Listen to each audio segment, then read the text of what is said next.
মুরগির ঠান্ডার লক্ষণগুলো কী কী কী কারণে ঠান্ডাগুলো হতে পারে এবং আপনি এই ঠান্ডা থেকে বাঁচার জন্য কী ওষুধ ইউজ করবেন তা নিয়ে আজকে ভিডিও। আসসালামু আলাইকুম, আমি নেহা চলে আসলাম ছোট্ট একটি ভিডিও নিয়ে।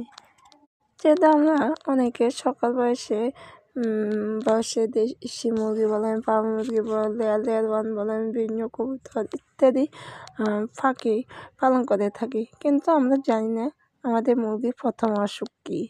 সাধারণত মুরগির প্রথম অসুখটা হচ্ছে ঠান্ডাজনিত রোগ থেকে বিভিন্ন রোগের সৃষ্টি হয়ে থাকে। এখন এই ঠান্ডা লাগলে আমরা প্রথমত কীভাবে বুঝব? 1. পাখা ঝুলে যাবে। 2. খাবার কম খাবে। 3. ঝিমায় থাকবে। 4. মুখের নাক দিয়ে আপনি যখন টিপ দিবেন ফেনা যাবে, পানি বের হবে। তো এই লক্ষণগুলো আপনি দেখলে বুঝতে পারবেন এই মুরগিটার আসলে ঠান্ডা লাগছে।